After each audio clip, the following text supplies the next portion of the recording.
मैं प्रकाश आपका स्वागत करते हैं आपके अपने करंट हेवन के यूट्यूब चैनल पर। साथियों, आज है 26 जुलाई 2021 से जितने भी करंट अफेयर बने हैं उसके साथ हम लोग डिस्कस करेंगे स्टैटिक जीके और रिलेटेड फैक्ट। ठीक है, तो आप लास्ट तक बने रहिएगा। यह सेशन डेली 6 बजे सुबह होता है, तो आप डेली इस सेशन को फॉलो कर सकते हैं, चाहे आप किसी भी एग्जाम्स का तैयारी कर रहे हों। तो चलिए हम लोग सेशन को स्टार्ट कर लेते हैं। आज का पहला क्वेश्चन है दोस्तों, हाल ही में आरबीआई ने बैंकों के निदेशकों को कितने करोड़ रुपए तक के ऋण की मंजूरी दे दी है? तो आपको यह बताना है। जो आरबीआई है, आरबीआई ने जो बैंक के निदेशक होते हैं दोस्तों, उनके अ, उनके निदेशकों को कितने करोड़ रुपए की मंजूरी दे दी है। तो हम आपको बताने वाले हैं आरबीआई के बारे में पूरा डिटेल, और साथ में आपको यह बताएंगे कि जो पहले मंजूरी के पहले कितने रुपए दिए जाते थे ऋण। तो इसको याद रखेंगे दोस्तों। अभी हाल ही में आरबीआई की मंजूरी के अनुसार 5 करोड़ रुपए कर दिया गया है कि आप 5 करोड़ रुपए तक जो बैंक के निदेशक होते हैं उनके रिलेटिव यानी पति पत्नी सहित उनके रिश्तेदारों को भी 5 करोड़ रुपए व्यक्तिगत ऋण दिया जा सकता है, उसकी अनुमति दे दी गई है आरबीआई द्वारा। और पहले यह सीमा कितना था दोस्तों? मात्र 25 लाख रुपए था। यह चीज़ याद रखेंगे, मात्र 25 लाख रुपए था, लेकिन अभी फिलहाल में इसे बढ़ाकर 5 करोड़ रुपए कर दिया गया है। अब चलिए आरबीआई के बारे में बात हुई है, तो आरबीआई के बारे में आपको सब कुछ बताएंगे, जो जैसा कि हमेशा हम आपको बताते रहते हैं। तो अगर आपको पता है पहले से सारी चीज़ें, तो आप एक बार वीडियो को पॉज करेंगे। पॉज करने के बाद जितनी चीज़ें आप जानते हैं आरबीआई के बारे में लिख डालिए, जिससे आपका रिवीजन भी हो जाएगा और बहुत सारी चीज़ें आप सीख भी जाएंगे। तो चलिए हम स्टार्ट कर लेते हैं। आरबीआई की जो राष्ट्र आरबीआई के जो दोस्तों कहा जाता है राष्ट्रीय बैंक है। जैसे हर देश का एक राष्ट्रीय बैंक होता है, उसी तरह भारत का भी राष्ट्रीय बैंक है, जिसका नाम है reserve bank of India, full form. RBI की स्थापना 1 अप्रैल 1935 में हुआ था। यह किस एक्ट के थ्रू हुआ था? तो बताएंगे 1934 के एक्ट के थ्रू हुआ था। कितने राशि के तहत हुआ था दोस्तों? 5 करोड़ शुरुआती धनराशि के साथ इसका स्थापना हुआ था। यह चीज़ याद रखेंगे। अगर बात करें दोस्तों इसका राष्ट्रीयकरण कब हुआ, तो बताएंगे 1 जनवरी 1949 को आरबीआई का राष्ट्रीयकरण होता है।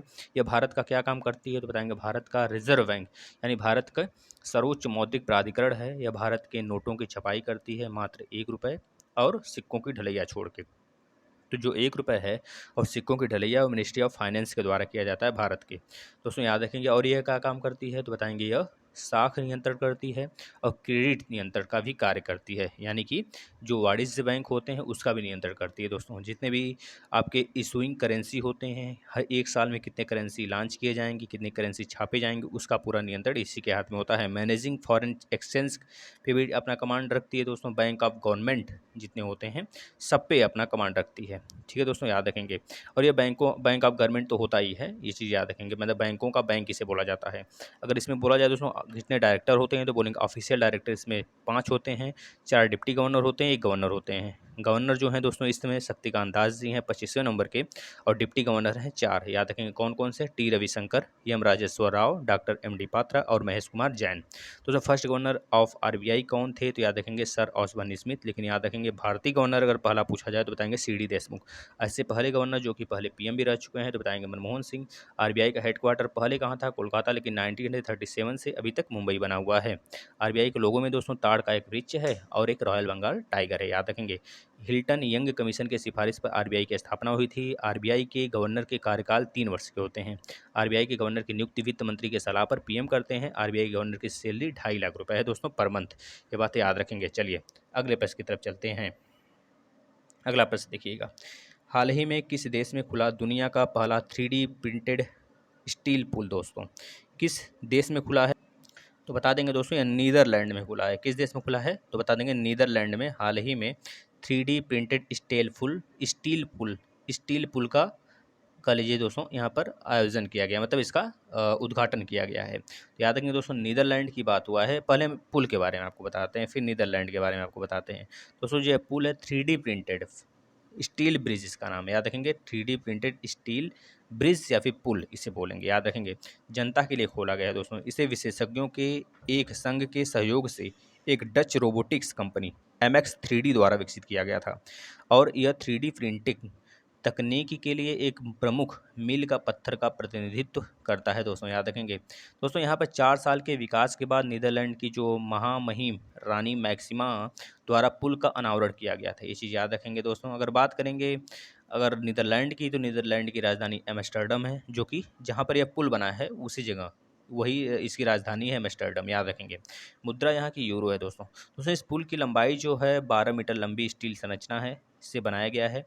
पुल की लंबाई जो है करीब 40 फीट है, याद रखेंगे 40 फीट है, लेकिन जो स्टील्स की संरचना द्वारा बनाया गया उस संरचना की जो लंबाई है 12 मीटर है दोस्तों, याद रखेंगे।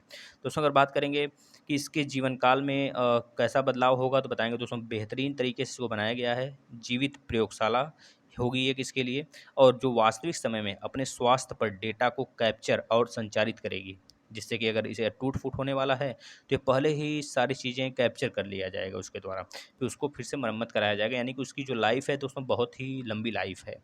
यह चीज़ याद रखेंगे दोस्तों। यह एक 6 टन स्टेनलेस स्टील संरचना है, समझ रहे हैं, 6 टन का स्टेनलेस स्टील, जो कि सबसे, जो आप ट्रेन की पटरी वगैरह देखते हैं वह क्या होता है, वह आयरन होता है, वह पीट आयरन होता है। पीट आयरन मतलब कि बिल्कुल शुद्ध होता है। उसी तरह एक होता है दोस्तों स्टेनलेस स्टील, जो बिल्कुल प्योर होता है ना, तो इसी से बनाया गया है। एलन ट्यूरिंग इंस्टीट्यूट के द्वारा इसे बनाया गया है दोस्तों। ये एक नेटवर्किंग कंपनी है, यानी स्मार्ट सेंसर नेटवर्क को एलन ट्यूरिंग इंस्टीट्यूट की एक टीम द्वारा इसे डिजाइन किया गया है। इतनी बात याद रखेंगे। कंप्यूटर मॉडल यह समझने में मदद करेगा कि वास्तविक दुनिया में पूर्ण पैमाने पर 3D मुद्रित स्टील संरचना कैसे काम करती है। इसमें मतलब कि पूरा कंप्यूटराइज दोस्तों फिट किया गया है, सारी चीज़ें इसकी जो मॉडल हैं कंप्यूटराइज एंड डिजिटल ट्विन करके है। तो याद रखेंगे जो इसका कंप्यूटर, जो इसका मॉडल है उसको डिजिटल ट्विन के नाम से भी जाना जाता है। चलिए नेक्स्ट चलते हैं, अगले प्रश्न की तरफ चलते हैं। हाल ही में आयकर दिवस कब मनाया गया दोस्तों, तो बता देंगे। हाल ही में जो आयकर दिवस मनाया गया है वो 24 जुलाई को मनाया गया दोस्तों। कब मनाया गया, 24 जुलाई को मनाया गया आयकर दिवस। चलिए अगले प्रश्न की तरफ चलते हैं।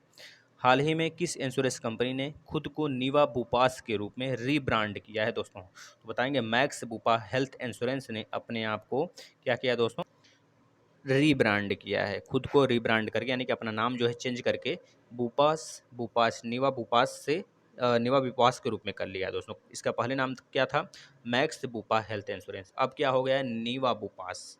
नीवा बुपास दोस्तों, ये चीज़ याद रखेंगे। अगर बात करें मैक्स बुपा हेल्थ इंश्योरेंस के जो सीईओ हैं इस समय कौन है, कृष्णन रामचंद्रन है, याद रखेंगे दोस्तों। अगर बात करें मैक्स बुपा हेल्थ इंश्योरेंस का मुख्यालय कहाँ पर है, बताएंगे नई दिल्ली में है दोस्तों, है ना।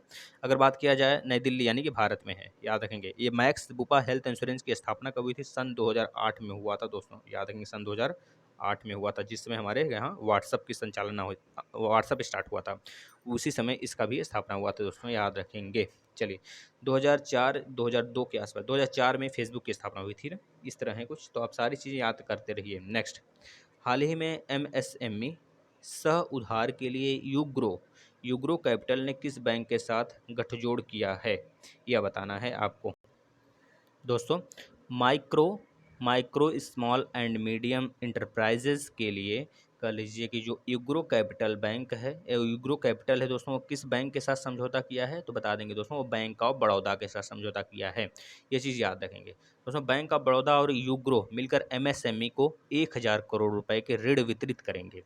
इस वित्तीय वर्ष के अंत तक पूरी राशि बांटने का लक्ष्य है। ऋण राशि रुपए 50 लाख से लेकर 2.5 करोड़ रुपए तक की ब्याज दर 8% से शुरू होकर 120 महीने की अधिकतम अवधि के साथ दी जाती है इसमें। ये चीज़ याद रखेंगे दोस्तों। ये गैर बैंक फाइनेंसर है, यानी जो यूग्रो बैंक कैपिटल है यह गैर बैंक फाइनेंसर है दोस्तों, याद रखेंगे, जो कि राज्य की स्वामित्व वाली बैंक इसे बोला जाता है। राज्य की स्वामित्व वाली बैंक, बैंक ऑफ बड़ौदा भी तो है, राज्य की ही स्वामित्व है उस पर, तो ये दोनों आपस में कह लीजिए कि एक तरह से गठजोड़ किए हैं। अगर हम बात करें दोस्तों बैंक ऑफ बड़ौदा का मुख्यालय कहाँ पर है, तो बताएंगे गुजरात के बड़ोदरा में है, जो कि भारत में स्थित है। बैंक ऑफ बड़ौदा के अध्यक्ष कौन है, हसमुख अधिया जी हैं दोस्तों, याद रखेंगे। बैंक ऑफ बड़ौदा के एमडी और सीईओ कौन है, संजीव चड्ढा है। और यूग्रो कैपिटल के प्रबंधक निदेशक कौन है दोस्तों, सचिंद्र नाथ हैं, सचिंद्र नाथ, याद रखेंगे। चलिए अगले प्रश्न पे चलते हैं। हाल ही में द्वार ई डेयरी ने AI लेड टैग के लिए किस इंश्योरेंस कंपनी के साथ समझौता किया है, एक बार फिर से प्रश्न को पढ़िए। द्वार ई डेयरी ने दोस्तों AI लेड टैग के लिए किस इंश्योरेंस कंपनी के साथ समझौता किया है, तो बताएंगे दोस्तों इफ़को टोक्यो जनरल इंश्योरेंस के साथ दोस्तों ई डेयरी ने समझौता किया है दोस्तों। इसके बारे में बताते हैं। ई डेयरी आपको पता है दोस्तों, बहुत प्रजाति के हमारे यहाँ क्या हैं, गाय हो गए, गाय का नस्ल हो गया काफ़ी ज़्यादा है, और भैंस जो बफेलो उसकी नस्ल काफ़ी ज़्यादा है। तो इसमें क्या है दोस्तों, एक नथुने वाले, नथुने मतलब समझ रहे हैं, जो उसका मुख होता है जहाँ पे हम लोग एक तरह से जाली-नुमा पहनाते हैं बैल को, सिर्फ़ उसी को नथुने बोला जाता है। तो यहाँ पे थूथन बोल लीजिए, थूथन पहचान के आधार पर मवेशियों की पहचान करने के लिए एक कृत्रिम बुद्धिमत्ता यानी कि आर्टिफ़िशियल इंटेलिजेंस के नेतृत्व वाला डिजिटल टैग सुरभि ई टैग लॉन्च किया है। इसका उपयोग इफ़्को टोक्यो जनरल इंश्योरेंस के साथ साझेदारी में पेश किए जाने वाले पशु बीमा उत्पादों के लिए किया जाएगा दोस्तों। यह चीज़ें हैं जो कि आपको याद रखना है, यानी कि ई लेड टैग जो है दोस्तों, एआई मतलब कि समझ रहे हैं, अभी तो बताया गया artificial intelligence, AI led tag जो है दोस्तों, एक insurance company IFFCO Tokyo general insurance के साथ समझौता किया है दोस्तों, ई डेयरी के लिए। दोस्तों यहाँ पर अगर बात करें हम इफ़्को टोक्यो जनरल इंश्योरेंस के सीईओ कौन है, तो बताएंगे अनामिका राय हैं। अनामिका राय राष्ट्रवार इनका पूरा नाम है, अनामिका राय राष्ट्रवर। अगर बात करें इफ़्को टोक्यो जनरल इंश्योरेंस का मुख्यालय कहाँ पे है, बताएंगे गुरुग्राम, नई दिल्ली के गुरुग्राम में है दोस्तों। अगर बात करें इफ़्को टोक्यो जनरल इंश्योरेंस की स्थापना कब हुई थी, सन 2000 में हुआ था। ये बात भी याद रखेंगे दोस्तों, सन 2000 में हुआ था। चलिए अगले, सन 2000 में पता है दोस्तों क्या क्या हुआ था, जो आपका तेलंगाना राज्य है, इसको भी मिलाया, इसको क्या है, नहीं तेलंगाना तो 2014 में मिलाया गया था ना दोस्तों, तो 14 के आसपास। जो आपका उत्तराखंड है और छत्तीसगढ़ है और दोस्तों झारखंड है, ये तीनों अलग हुए थे, एक सेपरेट राज्य बने थे। झारखंड बिहार से अलग होके, उत्तराखंड यूपी से अलग होके, और छत्तीसगढ़ मध्य प्रदेश से अलग होकर सन 2000 में बना था। तो इसके साथ आप थोड़ा सा फैक्ट भी याद रखेंगे। चलिए अगले प्रश्न पे चलते हैं। हाल ही में लॉन्च हुई आत्मकथा the stranger in the mirror किसकी है दोस्तों, बताएंगे राकेश ओम प्रकाश मेहरा की आत्मकथा है दोस्तों, जिसको, ये तो पहले इसका आंसर ही होगा आपका, राकेश ओम प्रकाश मेहरा, इनकी आत्मकथा है। आत्मकथा जो लिखी जाती है खुद से लिखी जाती है, और यह दोनों मतलब कि यह बुक जो है किसके द्वारा लिखी गई है, तो आप तो बताएंगे इनके द्वारा, लेकिन इसके सह सहयोगी रही हैं रीता राममूर्ति गुप्ता, इनके सह सहयोगी के रूप में इन्होंने काम किया है। चलिए अगले प्रश्न पे चलते हैं। हाल ही में सामग्री विज्ञान के नेचर इंडेक्स में J N C S R को कौन से स्थान पर रखा गया है, तो दोस्तों यह तो आप राइट आंसर इसका बता देंगे, 23वें स्थान पर रखा गया है, जो एक इंडेक्स आया है। लेकिन इसमें आपको यह बताना है बहुत सारी चीज़ें कि JNCASR का फुल फॉर्म क्या होगा, तो पहले यह बता दीजिए। इसका राइट आंसर तो आप बता देंगे कि 23 है, 23 स्थान पर इसको रखा गया है। यह भारत का है दोस्तों, इस वजह से इंपॉर्टेंट है। हम आपको सब कुछ बताने वाले किस देश का कितना इंस्टीट्यूट है कि जो भारत से पहले स्थान पर रखा गया है। दोस्तों Jawaharlal Nehru centre for advance scientific research, इसका फुल फॉर्म है दोस्तों, याद रखेंगे, एक बार फिर सुनिएगा, Jawaharlal Nehru centre for advance scientific research, इसका फुल फॉर्म है, आप याद रख सकते हैं। इसके द्वारा दोस्तों बेंगलुरु को प्रतिष्ठित नेचर इंडेक्स द्वारा सामग्री विज्ञान में प्रगति के लिए दुनिया भर के शीर्ष 50 संस्थानों, मतलब कि 50 संस्थानों को चुना गया है, जिसमें यह भी शामिल है दोस्तों, JNCASR, इसका स्थान है 23। दोस्तों याद रखेंगे, इस 50 संस्थानों में 18 संस्थान चीन के हैं, और संयुक्त राज्य अमेरिका के 12 संस्थान हैं, यूनाइटेड किंगडम के 2 संस्थान हैं। दोस्तों याद रखेंगे 50 राइजिंग इंस्टीट्यूशंस, यह सूची एक तैयार करती है हर साल एडवांस साइंटिफिक रिसर्च के अनुसार दोस्तों, इसे बनाया गया है, जिसमें कि भारत का जो Jawaharlal Nehru centre for advance scientific research है, इसको चुना गया है 23वें स्थान पर है दोस्तों। ये चीज़ याद रखेंगे दोस्तों। सूची में केंद्र एकमात्र भारतीय संस्थान भी इसे कह सकते हैं आप, अगर पूछा जाता है, क्योंकि बहुत ज़्यादा इंपॉर्टेंट है दोस्तों।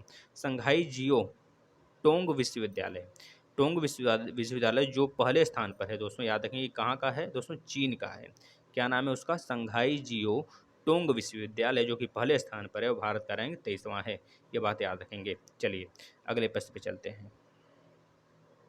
हाल ही में एरियल हेनरी किस देश के नए प्रधानमंत्री बने हैं दोस्तों, यह बताना है आपको। दोस्तों बता देंगे, ये हैती देश के प्रधानमंत्री बने हैं दोस्तों। अभी हाल ही में अगर बात करें, हैती में राष्ट्रपति जोवेनेल मोइस, जो यहाँ के राष्ट्रपति रह चुके थे दोस्तों, उनका हाल ही में हत्या हो गया था।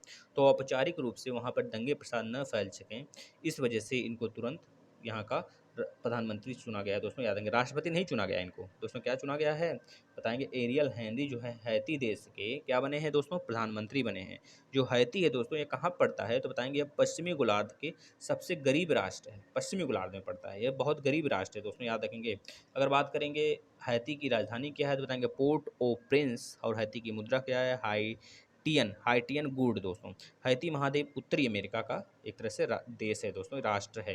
ये चीज़ याद रखेंगे। चलिए कल के क्वेश्चन की तरफ चलते हैं दोस्तों। कल के प्रश्न जो आपसे पूछे गए थे, हाल ही में G20 पर्यावरण मंत्रियों की बैठक की मेजबानी किस देश द्वारा किया जाएगा, तो बता देंगे इटली राइट आंसर होगा।